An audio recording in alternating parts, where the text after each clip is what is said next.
empathetic, be relevant, and be authentic. These are some of the lessons learned and how B2B brands can demonstrate more human aspects of marketing today and beyond. Today, Monday, May the 4th, 2020, we bring you marketing legend Steve Lucas, CEO of iSIMS and former CEO of Marketo. Joining Steve, we have his Chief Marketing Officer over at iSIMS, Susan Vitale. Ladies and gentlemen, welcome to this original podcast series brought to you by Oktopost. I'm Colin Day, Managing Director of EMEA at Oktopost. Joining the discussion today, it's my great pleasure to introduce you to Steve Lucas and Susan Vitale from the recruitment technology provider iSIMS. Guys, welcome to the conversation. Thank you. It's great to be here. Yes, thank you for having us. No problem. Just to give the audience a little bit of background about who's who joining us today, I've just pulled a few words together. So please feel free to correct me if any of this is wrong.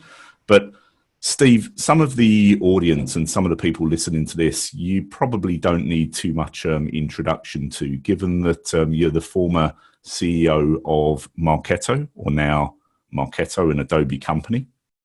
Steve, you've got a track record going back 25 years, so I read, but you don't look old enough because you've got more hair than me. So maybe we can get into how you managed to keep that. But hopefully my wife's not listening, because I always tell her that it was a year after my marriage that I started to lose mine, and that was 25 years ago, funny enough, Steve. But Steve, you've got a proven track record of driving global expansion and innovation across a number of large technology companies, the likes of Adobe, Marketo, that we've already mentioned, SAP, Salesforce.com, Business Objects. We first met when I was your customer, actually, when you were during those times at Marketo, and I was at SunGard and FIS. So as I say, for some, you don't need any introduction, but you've got a huge following on social. So with this program and this podcast series titled Globalization of Social Media, who better to have on the show than yourself, sir? So thank you for joining us. Absolutely. I think it's going to be fun to talk a little bit about globalization and social media. And I think, now the time, this, era or moment in our lives is probably more apropos to talk about this than ever before.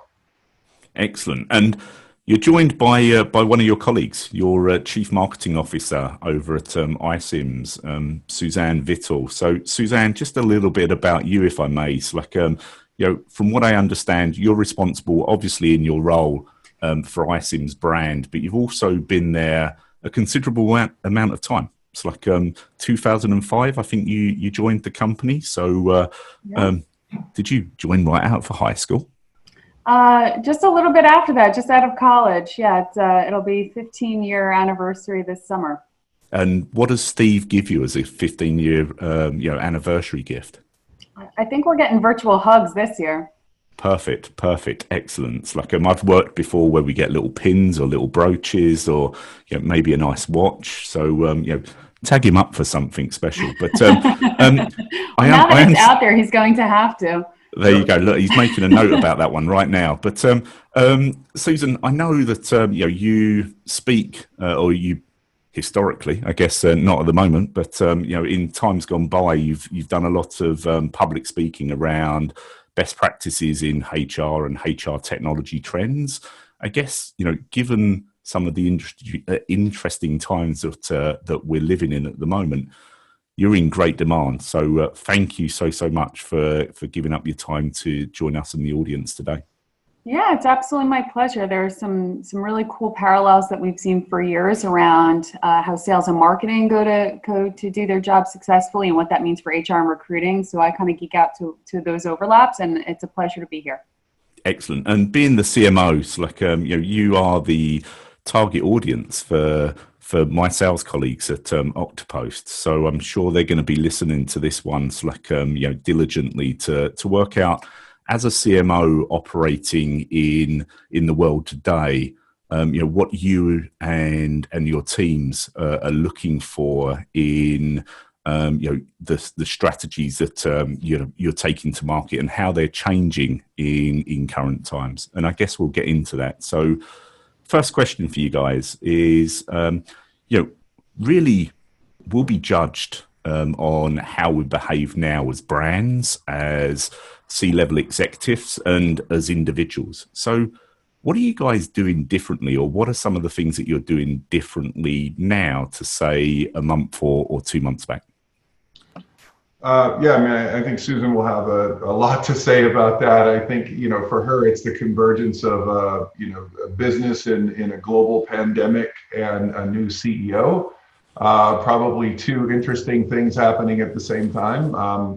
The biggest thing for me has been demonstrating and showing empathy as much as we can to our customers, and not just our customers, but the community at large. What fascinates me is the extraordinary amount of tone-deaf outreach, messaging, marketing that I see from other companies coming inbound to me, where it's as if nothing's happening. There's no global pandemic. There's nothing to worry about. You should be buying our technology. And that, to me, is quite fascinating. You just sit there and go, how can somebody be that disconnected with what's going on? So for us, thematically, it's showing empathy, it's bringing help wherever we can. And I will say, making sure that we are oriented around giving our customers whatever they need right now, more than ever. I'd say that's probably the predominant theme in almost every conversation we have. Yeah, I would certainly agree. I think while marketers are always supposed to be on the hook for adding value, sometimes there's a little bit more of an aggressive push than other times. This is not the time for the aggressive push. This is truly adding value through content, through a community of customers, partners. We're fortunate that we have an amazing community of customers and partners that we're able to connect other people with and show some of the best practices that they're doing in hiring and recruiting and managing their employees during this really sensitive time.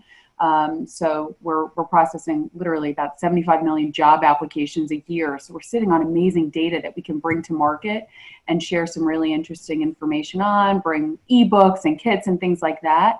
It's around truly adding content and material that can help people, and less about, hey, do you want to see a demo of software? There needs to be a very big separation in the hard sell right now. So how do you ensure that you remain relevant, right? Because relevance is the key thing, right? And how do you ensure that though that network doesn't perceive you as spamming them? Because it's quite easy. It's like to carry on. It's like let's push. What are some of the things that you're doing with your team, Susan, to ensure that doesn't happen? Yeah, we took a hard look at the products that we have available in market and said, what are ways that we can truly help customers with these products? Not every product is a perfect fit right now. We can be honest with ourselves in the market in saying that we're going to pull back on these. There are, for example, some products that are phenomenally helpful, and we should be screaming them from the rooftops, candidly. So as an example, some of the tools that we have for employers to do more with less in a time when things are challenging and their teams may be smaller.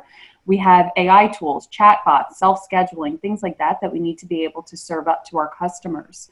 We also have some amazing tools that essentially replace live events. So we have these tools already. They're called virtual career fairs. They're even that much more relevant, obviously, now with travel restrictions.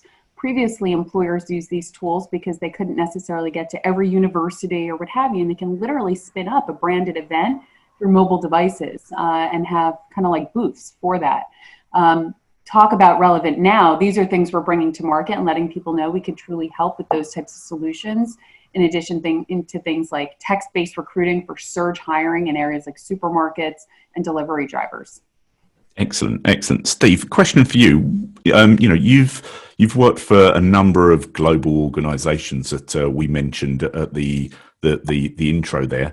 What lessons from working in that global economy have you learned that maybe you could bring to light today to help in the uncertain times that we live in? Mm-hmm.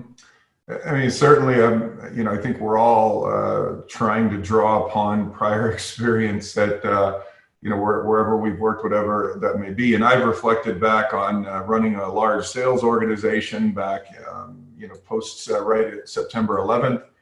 When that happened, running a large business at SAP, post the housing crisis in 2008. And you it's difficult to say that, well, what we're in right now is has a perfect parallel to one of those things. It doesn't. It's kind of an amalgam of a number of things. You could take some, response to SARS or H1N1 combined with some of the both rational response and even irrational response of, say, September 11th or a housing crisis, and kind of put it all together, and you still don't get quite the emotional angst that this has driven. For me, I think there are two or three things that I've learned over and over and over again. Unequivocally, one is consistent but sober leadership. I tend to be accused, from time to time of being kind of a Tigger. I like to jump around and get people excited, and that's a good thing, and you want to focus on that. But there's so many people right now that are going through just extraordinary things. So whether that's you're working from home and you have childcare or elder care, or there's nobody there, whatever that may be, those are all mental challenges and hurdles that we need to get through. We're working really hard, all of us, to find new ways to relate to each other through screens and devices versus the kind of physical aspects of how we normally relate. And thank goodness we have these things now, because dare I say, if this happened a decade ago, I don't know if even though the economy's taken a big punch to the gut, I just don't think that we would have weathered it quite as well as we have globally. And that certainly is not dismissive of the challenges that we're facing right now. But I think leadership, number one, and bringing a level of sobriety to that is very important. And you talk about relevance. I think more than anything, it does come back to that point I made about empathy. If you're not demonstrating the human aspect of your company, we're all going through this together, I think you're just failing the IQ test. And lastly, I would say, and this is not meant to make light of this crisis, but I've said a few times that don't waste this moment or this opportunity.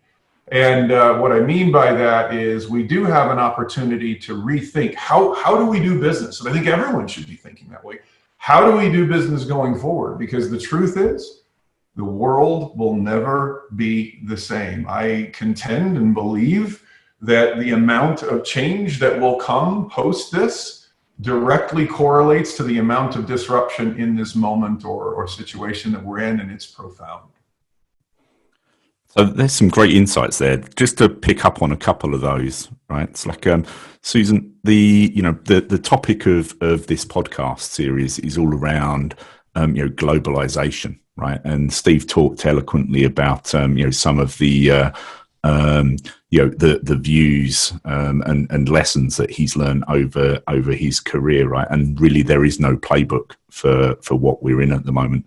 But what are some of the different strategies that you guys are using, or that you're seeing with inside that community that you spoke about, from a B2B seller and marketer perspective?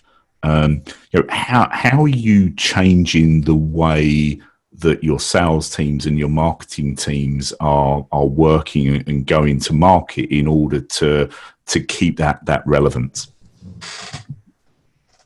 I think some of this is product positioning, but more of it is just ensuring that people recognize an appropriate way to communicate with one another given what's going on. Bless the sellers who are always on and always selling. Businesses need them, but we also need to have some level of dose of reality for everybody involved at times. And if we think about sales funnels and what type of content usually makes sense at the top of the funnel versus the bottom of the funnel, frankly, I think a lot of that is going out the window temporarily. And it's really just about how are we adding value and supporting customers, prospects, employees, candidates alike right now. It's less in that traditional stage of, this is where we go in for the kill. And, it's just how do we help? How do we connect customers with other customers? we're hoping to share in the coming weeks some phenomenal stories of how customers are actually working together if they have furloughed employees, for example, and how they can place them with other customers at iCIMS who are going through some surge hiring. To me, those are phenomenal opportunities for us to talk to customers about and for us to market, less than a pat ourselves on the back, and truly just amazing storytelling, because we can kind of take the pressure off the sale and just talk about these amazing things happening. So that's a big shift for us. You're almost becoming a labor exchange there, right? Can I just add one thing to that real quick? Never in my career did I ever think that I would be asking, Susan, as well as my CRO, questions like, what if we don't grow at all for the next 9 months? What if we didn't? Those kinds of contingency planning type questions that in a good economy, they just don't cross your mind that often, right? This whole thing just kind of came out of left field and just hit us like a freight train. And so, we've had to take a step back and not only contemplate what Susan's alluded to, we've actually had to change our sales approach. So we've stepped back and we've said, look, how are we going to take people that we had half of our sales organization focused on acquiring new prospects, new logo selling. And then you kind of press the pause button and say, well, that's not going to happen for possibly 6 months, 9 months. We don't know. No one has a crystal ball. Find 9 analysts. I'll give you 9 different scenarios of how this is going to unpack. So for us, it was the one immutable truth that we all kept coming back to was we need to focus on our customers. We need to circle the wagons. We need to focus on them. So in terms of, or in the spirit of being nimble, it was let's take resources that we would normally apply to new logo acquisition that's going to be soft, and let's put those on making sure our customers are happy, they're healthy, they're deployed well, they're doing the right things with our technology.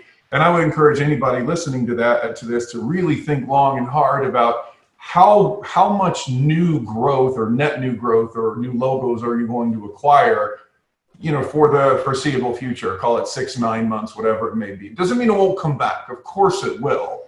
But I can unequivocally state that a big part of our growth strategy going forward is focused on the customer.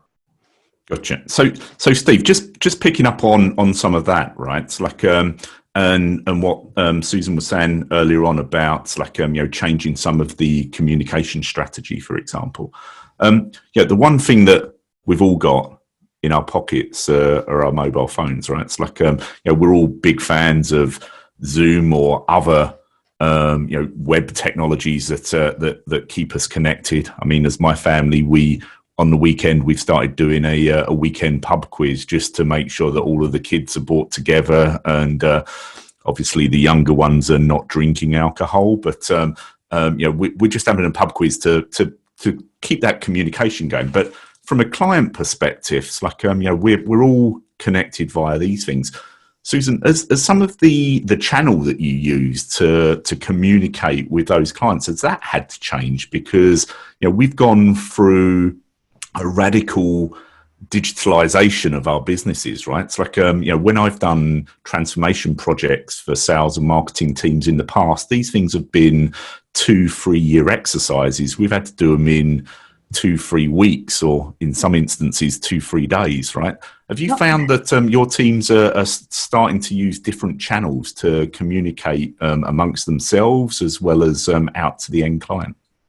Yes. So, and actually our clients are too. So one of the products we offer is called Text HR, where our clients can use text to communicate with all of their employees. It's extremely important right now. We've seen a ton of demand virtually overnight for that.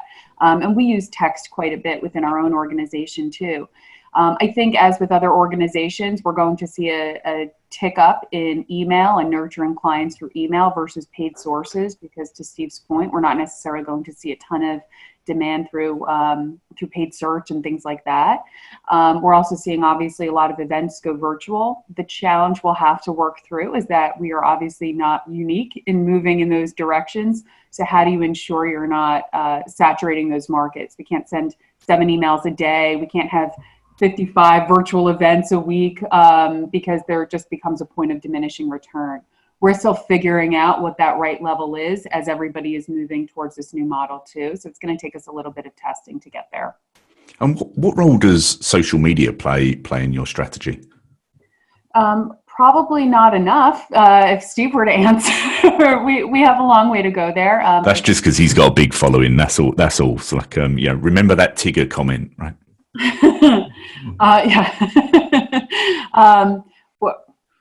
We look at social as a couple of prongs here. One is just obviously to build community and to communicate with customers, prospects, etc. We do a bit of social selling. We need to be doing more on social selling, and it needs to be more consistent, more regular, more repeatable. I think sometimes our business is one where we're good at fighting fires. We all go do that, and then we move on to the next thing, and we don't bring it forward and say, no, we meant to do that every day, every week, every month, every year. So it needs to be a bit more of in our DNA.